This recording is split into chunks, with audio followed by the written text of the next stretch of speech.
तो गाइस आज हम शुरू कर रहे हैं चैप्टर नंबर 12 और चैप्टर नंबर 12 का नाम है बायोटेक्नोलॉजी एंड इट्स एप्लीकेशंस। ये एक क्विक वीडियो रहेगी, यहाँ पे सिर्फ मोस्ट इंपॉर्टेंट टॉपिक्स ही होंगे और सिर्फ ये उन टॉपिक्स के लिए है, पूरे चैप्टर के लिए नहीं है। जो टॉपिक्स मेनली आपको डेरिवेशंस में या फिर बोर्ड्स में आएंगे, बोर्ड्स में आपका आएंगे, सिर्फ वही चीज़ें हैं। तो चैप्टर नंबर 12 में हमें जो पढ़ना है, पहले मैं वो बता दूँ।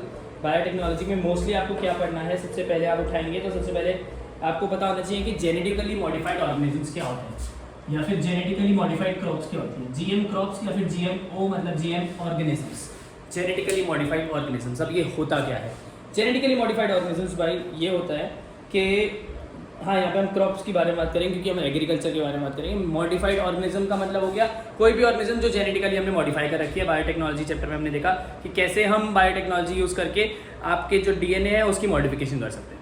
अगर ये चीज़ प्लांट में होगी, किसी क्रॉप में होगी, उस क्रॉप की बेटरमेंट के लिए, क्योंकि हमें क्रॉप्स खाने ही हैं। बहुत सारी चीज़ें होती हैं, जैसे कि अलग अलग वेराइटी ऑफ क्रॉप्स आती हैं जिनकी वजह से हमें फ़ायदा मिलता है। ठीक है, न्यूट्रिशनल वैल्यू किसी किसी चीज़ में ज़्यादा होती है। सेम चीज़ है, दो टाइप के आम खाओगे, एक आम में न्यूट्रिशन वैल्यू कम होगी, दूसरे में ज़्यादा होगी। तो जेनेटिकली मॉडिफाइड क्रॉप्स के हम बारे में बात करेंगे। बेसिकली इसमें हम लोग देखते हैं कि कैसे हम लोग बेस्ट कैटलिस्ट ढूंढ पाएँ, प्योर एंजाइम ढूंढ पाएँ और ऑप्टिमल कंडीशंस दे पाएँ और फिर डाउनस्ट्रीम प्रोसेसिंग के थ्रू, बायोटेक्नोलॉजी के थ्रू हम एक प्रॉपर क्रॉप डेवलप कर पाएँ जेनेटिकली मॉडिफाइड। एग्रीकल्चर में बहुत ज़्यादा ज़रूरत है बायोटेक्नोलॉजी की और इसकी एप्लीकेशन बहुत सारी हैं एग्रीकल्चर में। एग्रोकेमिकल बेस्ड एग्रीकल्चर बहुत ज़्यादा होती है। एग्रोकेमिकल बेस्ड एग्रीकल्चर का मतलब है जिसमें केमिकल्स का यूज़ होता है। ऑर्गेनिक फार्मिंग भी एक अच्छा ऑप्शन है, बट ऑर्गेनिक फार्मिंग में ग्रोथ उतनी ज़्यादा नहीं है। तो हम क्या करते हैं, जेनेटिकली इंजीनियर्ड क्रॉप्स ग्रो करते हैं। जेनेटिकली इंजीनियर्ड क्रॉप्स ग्रो करने से ना तो केमिकल्स आएंगे हमारी बॉडी में और दूसरी बात क्रॉप यील्ड भी अच्छी रहेगी जो कि केमिकल वाली में होती है, बट बिना केमिकल्स के। तो दोनों चीज़ों का फ़ायदा है जेनेटिकली मॉडिफाइड ऑर्गेनिजम्स करने में। प्लांट्स, बैक्टीरिया, फंजाई, एनिमल्स, इन सब के जिन के जीन्स को हम ऑल्टर करते हैं, मैनिपुलेट करते हैं, उन्हें हम जेनेटिकली मॉडिफाइड ऑर्गेनिजम्स कहते हैं। और इनको हम ट्रांसजेनिक एनिमल्स भी कहते हैं। क्या कहते हैं? Transgenic animals. ट्रांसजेनिक एनिमल्स क्योंकि इनके जो जीन्स हैं वो मॉडिफाइड है, इसलिए इनके अंदर जो जीन्स होते हैं उन्हें बोलते हैं ट्रांसजीन्स। क्या बोलते हैं? ट्रांसजीन्स। तो ट्रांसजेनिक एनिमल्स में ट्रांस जीन्स होते हैं जिनमें बेसिकली होता क्या है, कुछ इंपॉर्टेंट चीज़ें हैं।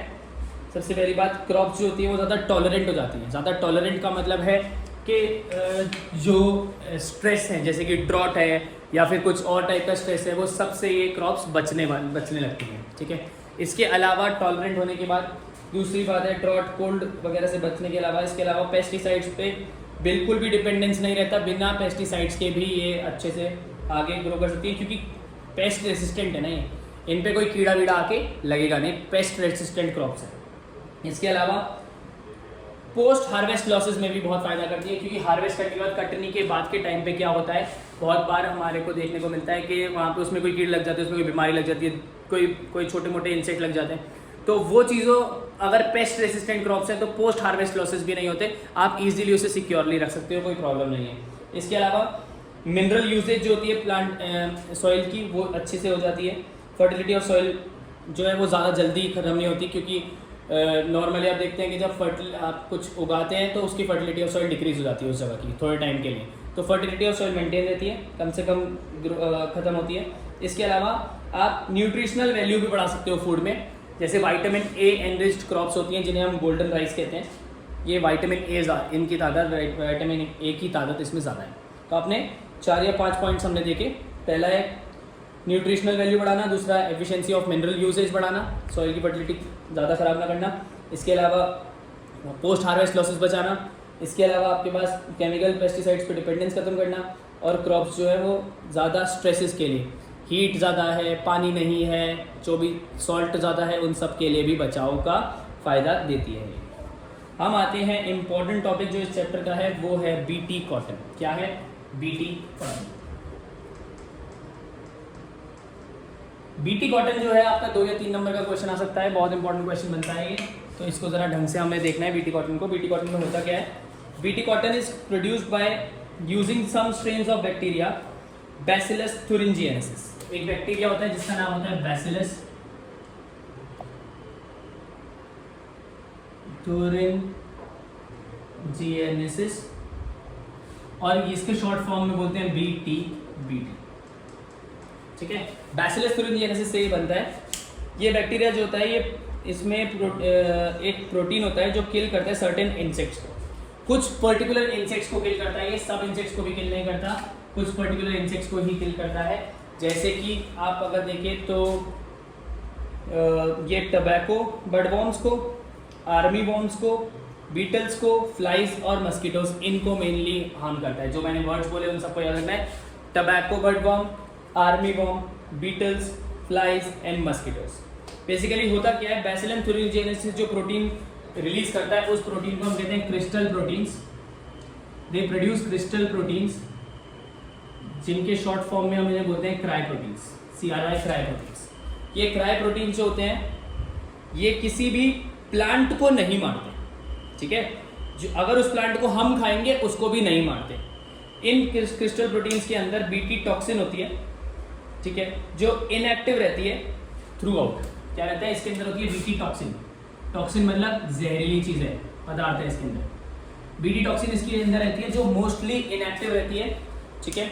और ये एक्टिव कब होगी, जब इसे एल्कलाइन पीएच मिलेगा। क्या मिलेगा बेटा, एल्कलाइन पीएच मतलब बेसिक पीएच मिलेगा। एसिडिक पीएच में इसका कुछ नहीं होगा। ये तब एक्टिव होती है, एक्टिवेट्स ऑन एल्कलाइन पीएच। अब ये एल्कलाइन पीएच जो है वो कहाँ से आता है, एल्कलाइन पीएच जो होता है वो हम जब इसे खाते हैं इस वाली या हम कुछ यूज करेंगे या कोई और जानवर इसे यूज करेगा, स्पेसिफिक है ये बहुत, ये कुछ ही इंसेक्ट्स को मारने के लिए जो मैंने आपको नाम बताया। बाकी कोई भी चीज को ये दिक्कत नहीं करेगा, क्योंकि बाकी सब जो होंगे उन सब के पीएच जो होगा गट में जब हम अंदर लेते हैं इसको, तो ये जो है ये हमारा पीएच जो होता है वो एसिडिक होता है। इसको चाहिए बेसिक पीएच। अगर बेसिक इसे पीएच मिलेगा ही नहीं, बेसिक मीडियम मिलेगा ही नहीं, तो एक्टिवेट होगा ही नहीं और टॉक्सिन होगा ही नहीं, जहरीला होगा ही नहीं। तो हमारे लिए जहरीला नहीं है, बट उन इंसेक्ट्स के लिए, उन फ्लाइज, मस्कीटोज, बीटल्स के लिए ये बहुत ज़्यादा जहरीला है, क्योंकि उनका जो गट होता है वो क्या होता है, वो बेसिक होता है, एल्कलाइन होता है पीएच। तो वो एक्टिवेट कर देता है। एक्टिव करने के बाद ये मिडगट में जाता है और वहाँ जाके डेथ ऑफ इंसेक्ट कर देता है। BT टबैको जो है वो फर्स्ट कल्चर किया गया था हॉर्न वॉर्म्स को मारने के लिए। बहुत सारे अलग अलग BT क्राई प्रोटीन्स के एग्जाम्पल्स हैं, आप लोगों के नोट्स में लिखे हुए हैं। सबसे पहला है क्राई 1AC और क्राई 2AB। 1AC और 2AB ये दोनों हैं, ये दोनों जो हैं ये कॉटन बॉलवॉर्म्स को मारते हैं। इसके अलावा क्राई 1AB ये पहला वाला कॉटन बॉलवॉर्म को मारता था। क्राई 1AB मारता है कॉर्न बोरर को, CORN कॉर्न, BORER बोरर। इसके अलावा क्राई 3AB मारता है कोलोराडो पोटैटो बीटल को, cry 3AB Colorado potato beetle को। और इसके अलावा क्राई 3BB ये कॉर्न रॉट वॉर्म को मारता है, cry 3BB corn rot warm को मारता है। तो अलग अलग चीजें अलग अलग मारते हैं। कोलोराडो पोटैटो बीटल, ठीक है। और ये मारता है आपका कॉर्न बोरर और कॉटन बोरर। ये मारता है कॉर्न बोरर। सब अलग अलग इंसेक्ट्स के नाम है। और ये कॉटन बॉलवॉर्म, तो ये अलग अलग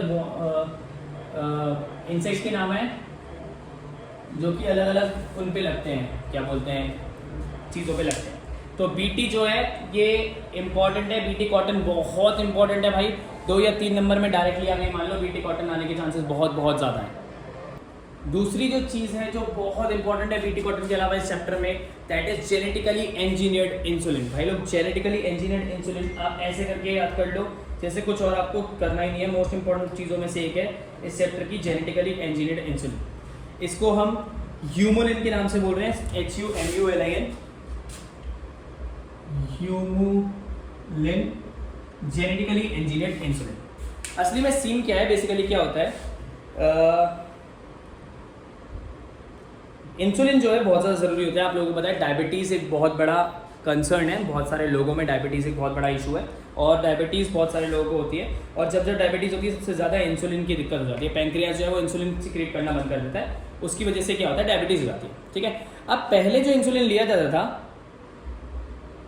तो उस टाइम पे जब इंसुलिन लिया जाता था पहले के टाइम पे, तो पैंक्रियाज जो थे वहाँ वो स्लॉटर्ड पिग्स और कैटल, गाय, भैंस और सुअर, इनके पैंक्रियाज से इंसुलिन सिक्रीट लिया जाता था, सिक्रीट तो वो करता था, उसमें से निकाल लिया जाता था, एक्सट्रैक्ट कर लिया जाता था।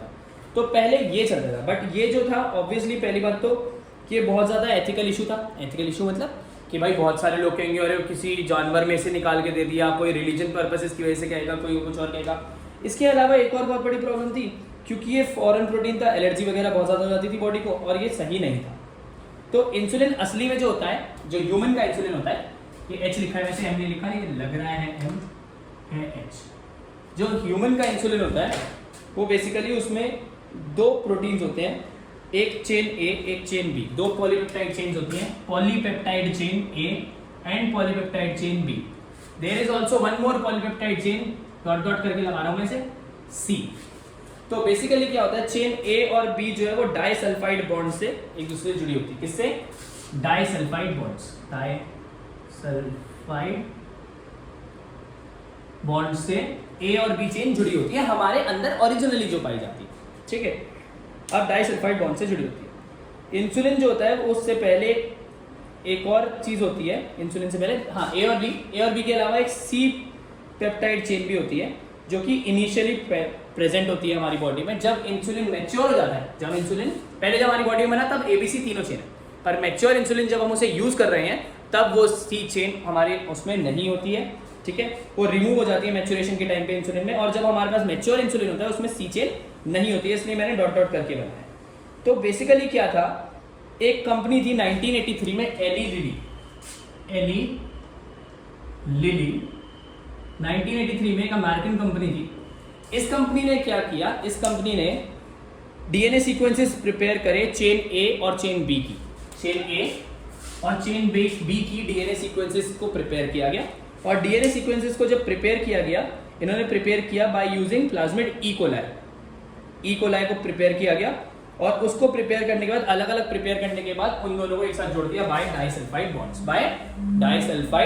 बॉन्ड्स, ठीक है। ए चेन और बी चेन को जोड़ दिया गया बाय डाइसल्फाइड बॉन्ड्स, और उन्हें कंबाइन करके बना दिया गया ह्यूमन इंसुलिन का बिल्कुल सेम टू सेम टाइप, जिसे हम कहते हैं ह्यूमुलिन या फिर genetically engineered insulin. Human insulin से बिल्कुल सेम होता है ये, इसमें सी नहीं होता, बट सी तो हमें चाहिए भी नहीं। तो ए और बी लिया, उसको अलग अलग बनाया और उसको सिंथेसाइज करके जोड़ दिया। अब हमें जो इंसुलिन मिलता है, बहुत सारे लोगों को पेट में देना पड़ता है, बहुत सारे लोगों को डायबिटिक में अलग अलग चीज़ों में देना पड़ता है इंसुलिन, वो सारा ये वाला मिलता है। दिया किसने? एली लिली ने 1983। बहुत इंपॉर्टेंट है, ह्यूमुलिन पे क्वेश्चन आ सकता है 2 नंबर का, बहुत ज़्यादा अच्छी तरह से करें। डायग्राम आपके एनसीईआरटी में है, ये वाला डायग्राम आप जरूर बना के जाएंगे, इस डायग्राम को छोड़ेंगे नहीं, इसमें मेनली यही लिखा है और कुछ लिखा नहीं है ज़्यादा। प्लीज़ इस चैप्टर में ये दोनों चीज़ें बहुत ज़्यादा ज़रूरी हैं।